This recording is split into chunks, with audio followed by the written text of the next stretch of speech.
here are the top 10 moments that make my girlfriend cry from the start of One Piece all the way to Baratie's Arc. See, I'm a pretty big fan of One Piece, possibly the only anime that I follow religiously, and of course, I have to get my girlfriend on board. Now, I always knew that my girlfriend cries easily when watching a show, but never would I have imagined that she would do the same for a One Piece manga. So I thought that it's hilarious, and I like One Piece, and I like to make videos, so I'm making this video to talk about the One Piece moments that made my girlfriend cry, and hopefully, if you guys like it, could be a series. So like and subscribe to this video to show your support, and let's get on to number 1.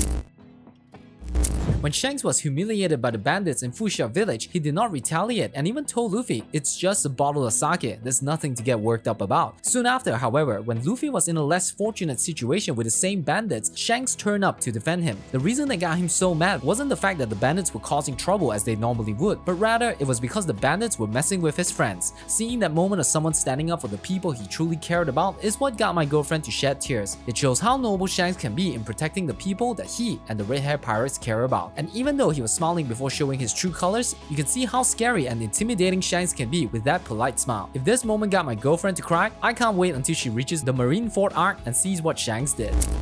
Number 2.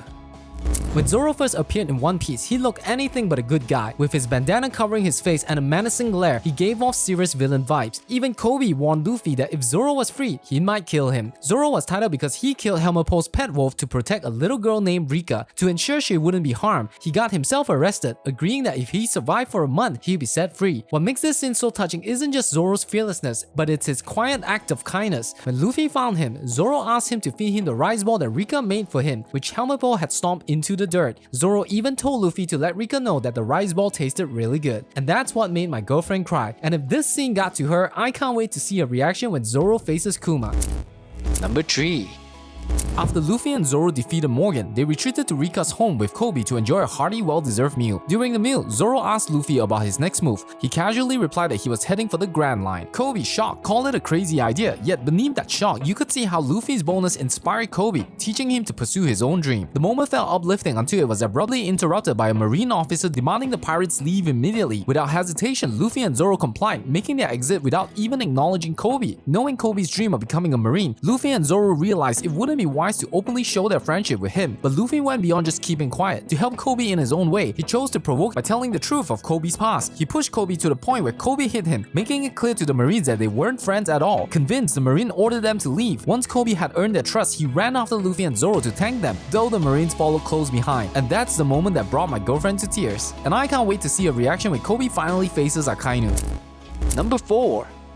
Luffy and Zoro were on their way to crossing paths with future crewmate Nami and faced trouble with Captain Buggy. In classic Luffy fashion, he's whisked away to a nearby town while trying to catch a bird but lands right on Buggy's henchman, inadvertently saving Nami from being caught after she had stolen from them. Seeing Luffy's strength, Nami tricks him into thinking they'll team up on one condition, meeting Captain Buggy. However, Nami's plan is a betrayal. She ties up Luffy and hands him over to Buggy as an act of repentance. To prove his dominance, Buggy orders Nami to fire his special cannonball at Luffy. Just in time, Zoro arrives to stop it, but not without being wounded by Buggy's sword. Despite his injury and weakened state, Zoro manages to ignite the cannonball to create a smoke cover, shielding them. What really brought my girlfriend to tears was Zoro's heroic moment. Despite his injuries and having just joined Luffy's crew, he lifted the heavy cage Luffy was trapped in. It wasn't just about Zoro's strength, it was his unwavering loyalty, even as a new crewmate, that moved her deeply. If this got her, I can't wait to see her reaction when Zoro later begs to become stronger for Luffy's sake.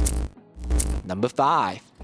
Shushu is the name of a loyal dog guarding his late owner's pet food store. 10 years ago, Shushu's owner opened a pet food store in Orange Town, which is now being terrorized by Captain Buggy. While everyone else in the village has fled, Shushu remains faithfully guarding the store. When Nami and Luffy first encountered Shushu, an old man explained why he hadn't left with the others. He was protecting something precious. Although Nami initially thought Shushu was waiting for his owner to return, the old man revealed that Shushu's owner had actually passed away 3 months earlier. Before he died, the owner had asked Shushu to look after the store. Nami assumed Shushu was waiting for his owner's return, but the old man claims that Shushu, an intelligent dog, already knew his owner was gone. For him, the store itself was the precious thing he was protecting. Tragically, Richie was hunting for Luffy, stumbles upon the store and tries to eat the food. Despite his small size, Shushu valiantly tries to defend the shop. What truly birthed my girlfriend's tears was seeing flashbacks of Shushu's cherished moment at the store as he bravely faces off against Richie. In the end, the store is engulfed in flames with Shushu barking and crying, helpless against the blaze.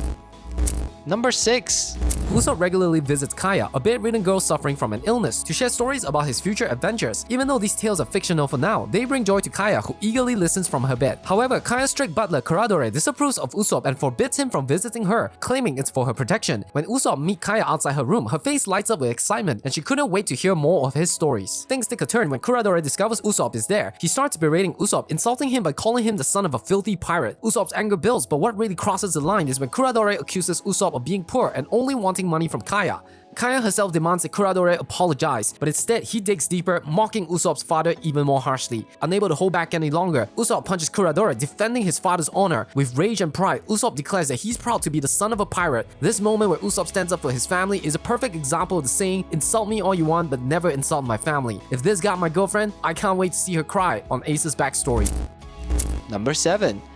The Straw Hat crew is reaching the climax of their battle against Kuradore and Django. Usopp, who had fought valiantly earlier, is now severely injured and barely able to move. But let's not forget there are 3 pirate crews involved in this showdown: Luffy's Straw Hat Pirates, Kuradore's Black Cat Pirates, and the Usopp Pirates, who make a last-minute stand to protect the peace of their village. Despite their courageous efforts, the Usopp Pirates' attacks are ineffective, doing little more than shattering Kuradore's glasses. Irritated but undeterred, Kuradore shifts his focus to fighting Luffy and orders Django to proceed with their primary objective, forcing Kaya to write her will before killing her. Usopp, driven by an unyielding desire to protect Kaya despite his weakened state, musters every ounce of energy he has left to direct the Usopp Pirates to guard her at all costs. What moved my girlfriend to tears were the moments leading up to this. We discover that Kaya has realized Usopp's true intentions. He had been trying to protect her and the village all along, even as she doubted him. Despite everything, Usopp's selflessness drove him to protect those he loves. If this got my girlfriend, I can't wait to see her cry when Usopp defends Luffy's honor.